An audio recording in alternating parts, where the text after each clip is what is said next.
अस्सलाम वालेकुम बेलियो ते मित्रों जान दियो टूटियो की हाल ने तुहाडे। अल्लाह पाक तुहानू शाद रखे आबाद रहो। आई ना मैं अपने ना कब्रस्तान ते जनाजे गाह च आया है। हुण साडे पिंड दा ना जनाजे गाह है ते ਇਹ ਸਾਡੀ ਉਹ ਸ਼ੁੱਧ ਪਹਿਲਾਂ ਦਾ ਹੀ ਬਣੇ ਆ। ਚਲੋ ਹਮਕੂ ਮੇਨਟੇਨੈਂਸ ਕਰਵਾਈਏ ਤੇ ਮੈਂ ਨਾ ਅਕਸਰ ਬੰਦਿਆਂ ਨਾਲ ਇਹ ਗੱਲ ਕਰਨਾ ਬਾਈ ਇੱਡੀ ਹੁਣ ਵੇਖੋ ਨਾ ਵੱਡੀ ਬਿਲਡਿੰਗ ਬਣੀ ਹੈ ਤੇ ਹੁਣ ਸਾਡੇ ਪਿੰਡ ਦੀ ਨਾ 14,500-1500 ਆਬਾਦੀ ਹੈ।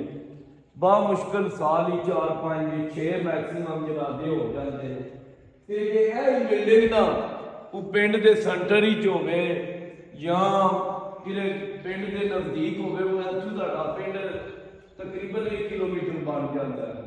ਮੇਨ ਆਬਾਦੀ ਹੈ ਜਿਹੜੀ ਪਿੰਡ ਦੀ ਤੇ ਉਹ ਜਦੋਂ ਕੋਈ ਜਨਾਜ਼ਾ ਹੁੰਦਾ ਹੈ ਪਹਿਲਾਂ 2-4 ਬੰਦੇ ਲਾ ਕੇ ਇਹਦੀ ਸਫਾਈ ਕਰਵਾਉਣੀ ਪੈਂਦੀ ਹੈ ਤੇ ਉਹ ਤਾਂ ਇਹ ਜਨਾਜ਼ਾ ਪੜ੍ਹਨ ਦੇ ਕਾਬਲ ਹੁੰਦਾ ਹੈ। ਹੁਣ ਵੇਖੋ ਨਾ ਕਿਤਨਾ ਇਹਦੇ ਤੇ ਖਰਚਾ ਹੋਇਆ ਤੇ ਜੇ ਇਹ ਪਿੰਡ ਦੇ ਦਰਮਿਆਨ ਹੁੰਦਾ ਚਲੋ ਕੋਈ ਫਾਤਿਹਾ ਦੇ ਕੰਮ ਆ ਜਾਂਦਾ, ਉਹ ਬੰਦੇ ਆਪਣਾ ਫੰਕਸ਼ਨ ਛੋਟਾ ਮੋਟਾ ਹੁੰਦਾ ਉਹ ਹੋ ਜਾਂਦਾ, ਕਿਉਂਕਿ 500-400 ਬੰਦਾ ਨਾ ਅੰਦਰ ਆਰਾਮ ਨਾਲ ਸੀਟਿੰਗ ਵੀ ਕਰੀਏ ਨਾ 500-600 ਬੰਦੇ ਦੀ ਆਰਾਮ ਨਾਲ ਸੀਟਿੰਗ ਹੋ ਜਾਂਦੀ ਹੈ।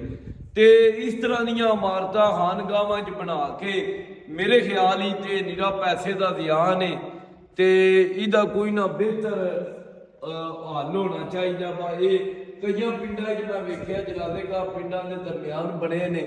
ਇੱਕ ਤੇ ਉੱਥੇ ਬੜੀ ਸਹੂਲਤ ਹੈ, ਬਾਰਿਸ਼ ਝੜੀ ਹੋਵੇ ਜਾਂ ਗਰਮੀ 'ਚ ਜਾਂ ਸਰਦੀ ਜ਼ਿਆਦਾ ਹੋਵੇ, ਮੌਸਮ ਦੀ ਕੋਈ ਵੀ ਸ਼ਿੱਦਤ ਹੋਵੇ, ਉੱਥੇ ਆਣਾ ਜਾਣਾ ਜਾਂ ਜਨਾਜ਼ਾ ਰਾਤ ਨੂੰ ਹੋਵੇ ਉੱਥੇ ਵੀ ਆਸਾਨੀ ਹੁੰਦੀ ਹੈ।